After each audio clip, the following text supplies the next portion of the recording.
Assalamualaikum warahmatullahi wabarakatuh. Kami dari kelompok 4 akan mempresentasikan materi mengenai peran dan fungsi masjid kampus dalam pengembangan budaya Islam.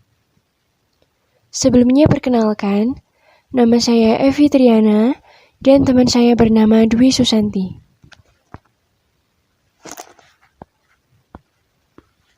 Baik, langsung saja. Konsep dan fungsi masjid dalam membangun budaya Islam. Pengertian masjid. Kata masjid berasal dari bahasa Aramik sajadah yang artinya merebahkan diri dalam rangka bersujud kepada Tuhan Yang Maha Esa. Masjid merupakan tempat beribadah untuk orang Muslim. Selanjutnya peran masjid. Peran rohaniyah masjid. Peran masjid yang paling utama adalah untuk memotivasi dan membangkitkan kekuatan rohaniyah dan iman. Peran yang kedua yaitu masjid sebagai pusat kebudayaan. Peran masjid yang terpenting dalam masyarakat juga untuk menghidupkan kebudayaan yang ada. Kebudayaan Islam meliputi setiap bidang kehidupan. Budaya-budaya yang dimaksud seperti memiliki madrasah untuk anak-anak menuntut ilmu seperti Al-Quran dan hadis. Peran yang ketiga yaitu masjid dalam bidang sosial.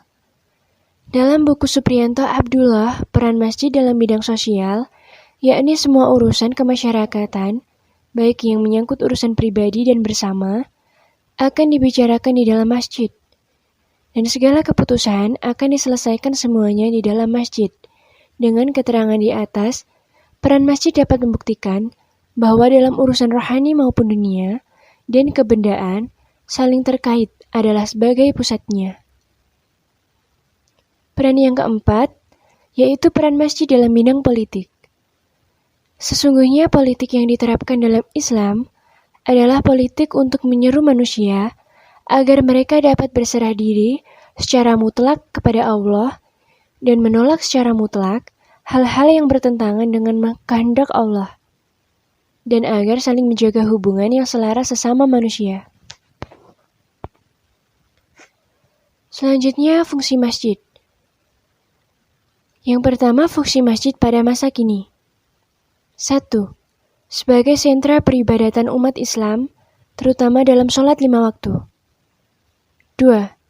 Sebagai sekolah, tempat para ulama besar berkumpul dalam mengajarkan ilmu tentang syariat-syariat Islam.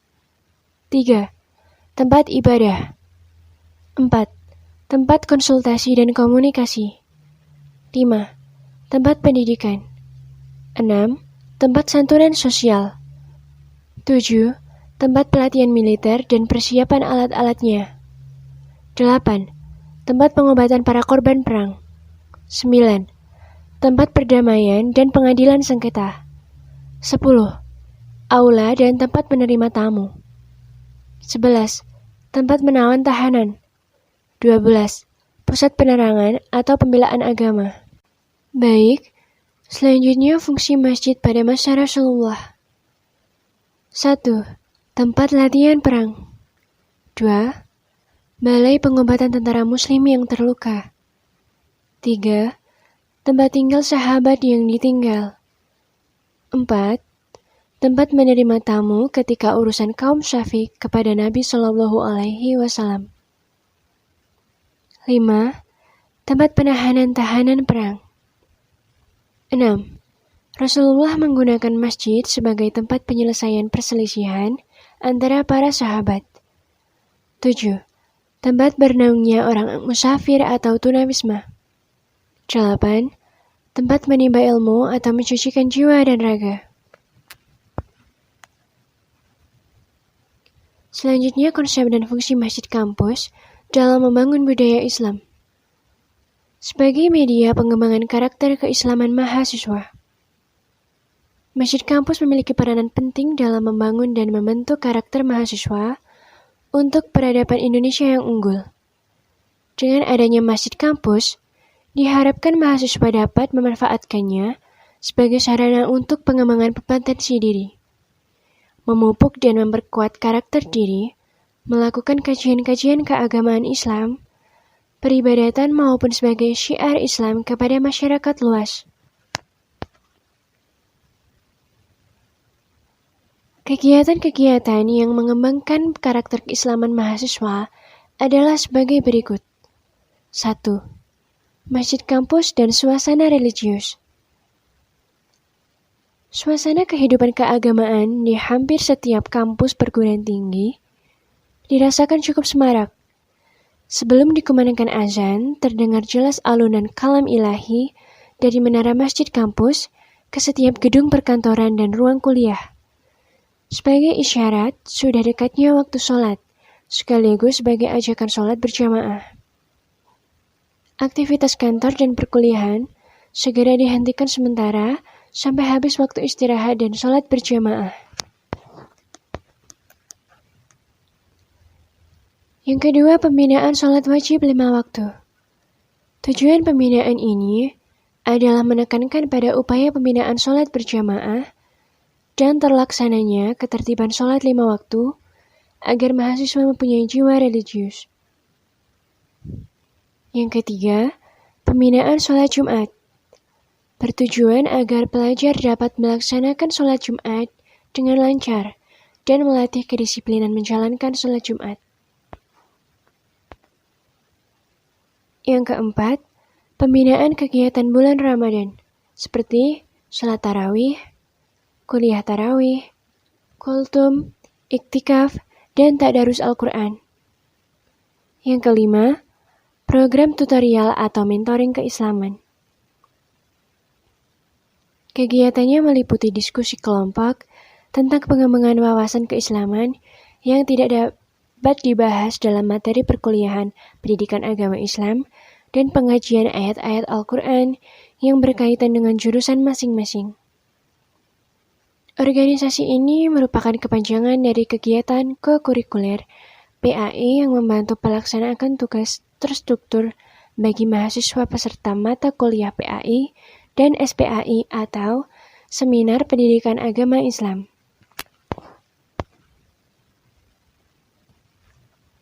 Yang keenam, unit kegiatan dakwah mahasiswa atau UKDM. Kegiatan unit kegiatan dakwah kampus atau UKDM dipusatkan di masjid kampus perguruan tinggi. Tujuan pokok dari lembaga ini adalah membina para anggotanya sebagai calon sarjana, calon pendidik, dan kader dai dalam rangka mewujudkan ukhuwah Islamiyah, memelihara ajaran Islam, dan ikut menciptakan kampus religius. Kegiatan utamanya adalah kaderisasi dai dari kalangan mahasiswa dan mahasiswi untuk berdakwah di kalangan mahasiswa.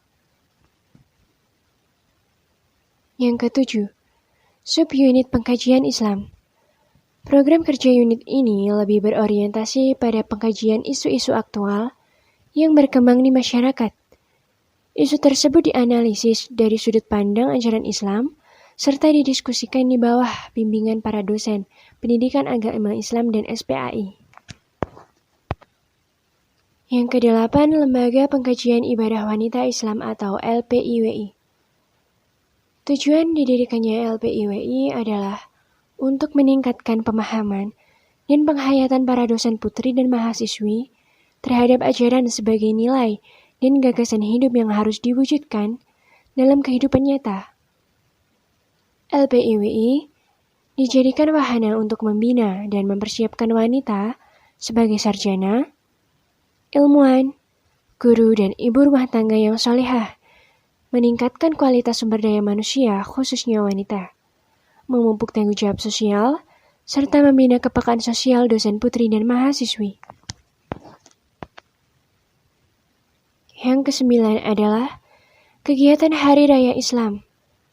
Aktivitas keagamaan, sivitas akademika, terutama dosen dan karyawan perguruan tinggi, selama ini dihubungkan dengan hari-hari besar Islam.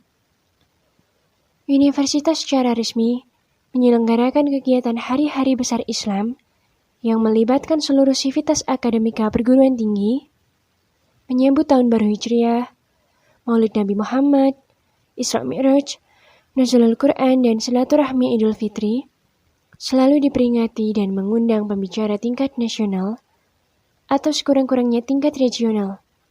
Memang tidak semua dosen dan karyawan terlibat dalam aktivitas hari-hari besar Islam. Yang ke-10 adalah program studi agama dan bahasa Arab. Bahasa Arab sering diasosiasikan dengan agama Islam, karena bahasa Arab merupakan salah satu ilmu-ilmu Islam. Kitab suci umat Islam sendiri, yakni Al-Quran, dan kitab-kitab hadis juga berbahasa Arab.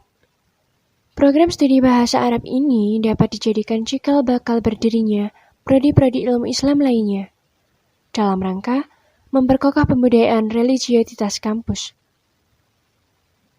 Prodi bahasa Arab banyak berdiri di kampus-kampus perguruan tinggi, seperti di UI, UGM, UNPAD, UPI, UNJ, UNS, dan perguruan-perguruan tinggi lainnya. Di UNJ dan UPI, bahkan sudah berdiri pula program studi ilmu agama Islam atau pendidikan agama Islam, sehingga lebih memperkokoh kepembudayaan agama di kampus-kampus perguruan tinggi. Selanjutnya, sebagai pencegah radikalisme, sesuai dengan ajaran Islam, masjid adalah sebaik-baiknya tempat di muka bumi. Di masjid, kita memohon doa dengan bersujud kepada Sang Pencipta. Sholat, zikir, dan beribadah lainnya dilakukan di masjid. Namun semakin gencarnya arus radikal dan terorisme yang muncul, mengalih fungsikan masjid sebagai dari sebelumnya tidak hanya masjid di kota besar, namun masjid kampus juga tidak luput dari serangan kelompok-kelompok radikal. Hingga detik ini, jerat radikalisme dan terorisme seolah tidak berhenti. Maka untuk menangkal paham keagamaan radikal dan fundamentalis seperti itu, perlu usaha bersama mempertahankan masjid-masjid dari penguasaan kelompok radikal tersebut, dengan melaksanakan program kreatif dan gerakan guna menjaga masjid kita dari paham-paham radikalisme. Baik, selanjutnya, membangun argumen tentang konsep dan fungsi masjid. Bagaimanakah membangun masjid yang didasarkan atas takwa, agar terhindar dari tipe masjid diror yang justru merusak keimanan dan memecah belah umat? Direkatkannya kata takwa dalam pendirian masjid mengandung implikasi bahwa masjid harus dibangun dengan tujuan untuk meningkatkan ketakwaan para jamaahnya. Program utama masjid harus diarahkan agar orang-orang mukmin dapat meningkat menjadi orang-orang yang bertakwa. Adapun ciri-ciri orang yang bertakwa, sebagaimana dijelaskan dalam Quran Surat Al-Baqarah, yaitu 1. Selalu beriman kepada zat ilahi yang gaib, maksudnya selalu mengingat-ingatnya atau berzikir kepadanya, sesuai perintah Allah dalam Quran Surat Al-A'raf.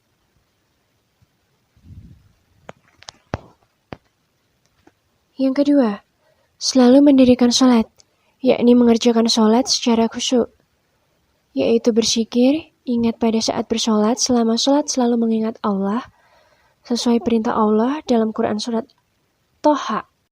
Yang ketiga, selalu membayar infak, harta kekayaan yang diperoleh dari kerja keras, apalagi dari kerja santai, tidak diakui sebagai miliknya, melainkan milik Tuhan yang dititipkan kepadanya. Yang keempat, selalu beriman kepada kitab yang diturunkan kepada Nabi Muhammad dan beriman kepada kitab-kitab yang diturunkan sebelum Nabi Muhammad. Implementasi cara mengimani kitab-kitab Allah adalah menjadikan Al-Quran sebagai pedoman hidup dan pedoman mati. Al-Quran dijadikan pedoman hidup dalam menjalani Shiratal Mustaqim, juga dijadikan pedoman mati agar ketika kita mati, yang hanya satu kali terjadi, dapat mati dengan selamat atau husnul khatimah. Jadi, pada orang-orang yang bertakwa ada tekad untuk menjalankan segala perintah Allah dalam Al-Quran dan menjauhi segala larangannya, termasuk menaati Rasul-Nya dan ulil amri yang menjalankan misi Rasul-Nya. Yang kelima, selalu yakin dengan hari akhir. Kata yakin mengisyaratkan telah dipersiapkannya segala bekal untuk menghadapi hari akhir. Selanjutnya menggali sumber teologis tentang konsep masjid dan fungsi masjid kampus dalam membangun budaya Islam. Sumber teologis utama masjid adalah Quran Surat At-Taubah ayat 107 sampai dengan 108. Berdasarkan dua ayat tersebut, ada dua tipe masjid. Yang pertama, tipe Masjid Quba, yakni masjid yang didirikan oleh Rasulullah dengan tujuan untuk meningkatkan ketakwaan. Dan yang kedua, Masjid Dirar, yakni masjid yang didirikan oleh orang-orang munafik dengan tujuan untuk menimbulkan kemadharatan bagi orang-orang mukmin. Dari kedua tipe masjid ini, kita perlu mengenali secara lebih baik makna takwa dan munafik. Tujuan utamanya adalah agar kita dapat meningkatkan ketakwaan kita kepada Allah Subhanahu wa Ta'ala serta kita dapat menghindari kekafiran dan kemunafikan.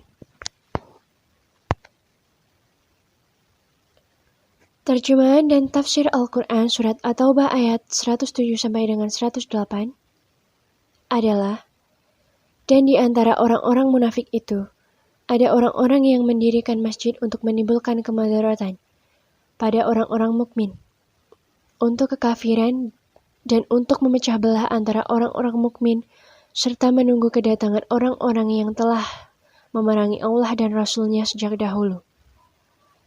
Mereka sesungguhnya bersumpah, kami tidak menghendaki selain kebaikan, dan Allah menjadi saksi bahwa sesungguhnya mereka itu adalah pendusta dalam sumpahnya.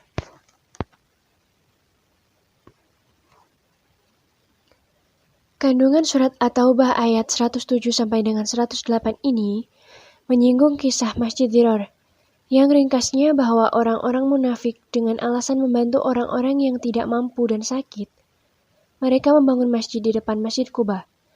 Masjid tersebut dibangun dengan maksud agar mereka bisa berkumpul dan mengubah masjid tersebut sebagai pangkalan mereka. Menjelang terjadinya perang Tabuk, orang-orang munafikin meminta Rasulullah SAW meresmikan masjid tersebut dengan sholat di dalamnya.